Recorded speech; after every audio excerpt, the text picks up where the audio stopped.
Good afternoon students. आज हम बसंत भाग 2 के अंतर्गत पाठ 5 मिठाई वाला एक कहानी है जो भगवती प्रसाद वाजपेयी द्वारा रचित है। आज हम इसका अध्ययन करने जा रहे हैं। आइए तो शुरू करते हैं कहानी मिठाई वाला। बहुत ही मीठे स्वरों के साथ वह गलियों में घूमता हुआ कहता, बच्चों को बहलाने वाला खिलौने वाला। स्वरों मीठे स्वरों से लिखा है कि बहुत ही मीठी आवाज़ में वह यह कहकर पुकारता था। इस अधूरे वाक्य को वह ऐसे विचित्र किंतु मादक मधुर ढंग से गाकर कहता कि सुनने वाले एक बार में अस्थिर हो उठते।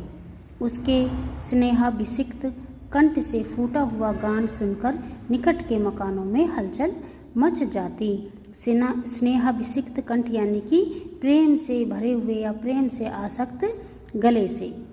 छोटे छोटे बच्चों को अपनी गोद में लिए युवतियां चिको को उठाकर छज्जों पर नीचे झांकने लगती। चिको कहा है यहाँ पर पर्दे के लिए। गलियों और उनके अंतर्व्यापी छोटे छोटे उद्यानों में खेलते और इठलाते हुए बच्चों का झुंड उसे घेर लेता और तब वह खिलौने वाला वहीं बैठकर खिलौने की पेटी खोल देता। बच्चे खिलौने देखकर पुलकित हो उठते।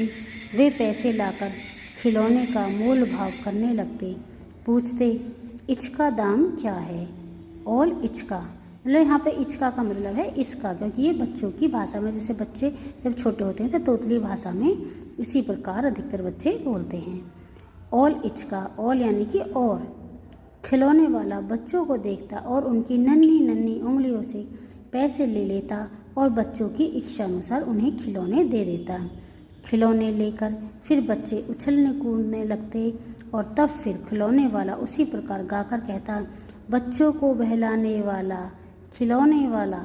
सागर की हिलोर की भांति उसका यह मादक गान गली भर के मकानों में इस ओर से उस ओर तक लहराता हुआ पहुंचता और खिलौने वाला आगे बढ़ जाता। राय विजय बहादुर के बच्चे भी एक दिन खिलौने लेकर घर आए। वे 2 बच्चे थे, चुन्नू और मुन्नू।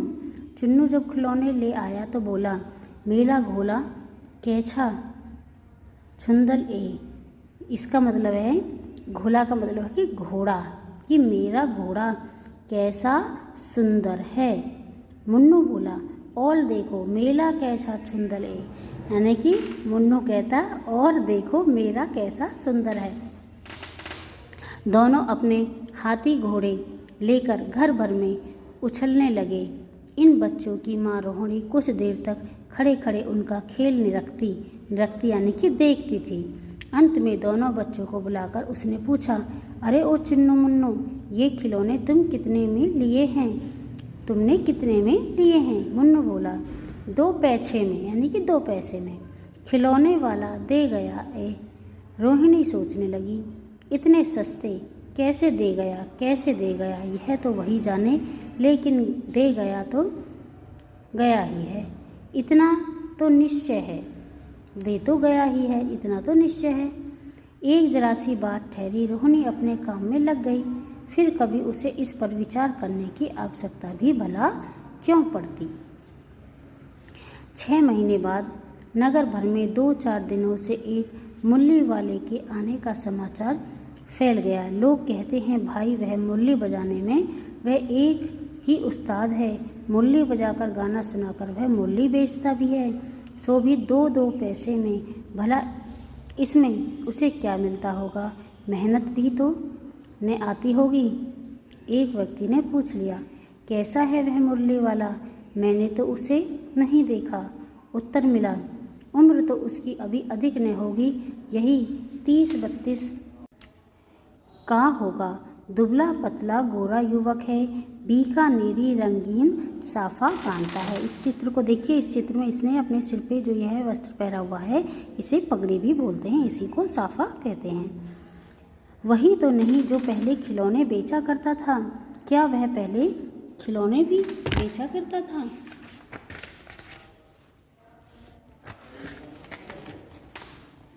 हाँ, जो आकार प्रकार तुमने बतलाया उसी प्रकार का वह भी था। तो वही होगा। पर भाई है वह एक उस्ताद। प्रतिदिन इसी प्रकार मुरली वाले की चर्चा होती। प्रतिदिन नगर की प्रत्येक गली में उसका मादक मृदुल स्वर सुनाई देता। बच्चों को बहलाने वाला मुरलिया वाला। रोहिणी ने भी मुरली वाले का यह स्वर सुना। तुरंत ही उसे खिलौने वाले का स्मरण हो आया। स्मरण यानी कि याद। उसने मन ही मन कहा, खिलौने वाला भी इसी तरह गा गा कर खिलौने बेचा करता था।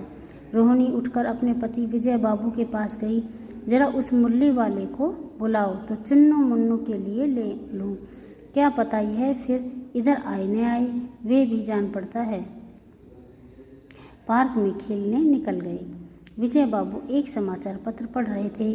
उसी तरह उसे लिए हुए वे दरवाजे पर आकर मुरली वाले से बोले, क्यों भाई, किस तरह देते हो मुरली? किसी की टोपी गली में गिर पड़ी, किसी का जूता पार्क में ही छूट गया और किसी की सोथनी अर्थात पजामा ही ढीली होकर लटक आई है। इस तरह दौड़ते हाँफते हुए बच्चों का झुंड आ पहुंचा। एक एक से सब बोल उठे, अम भी लेंदे मुरली और अम भी लेंदे मुरली, यानी कि हम भी लेंगे मुरली और हम भी लेंगे मुरली।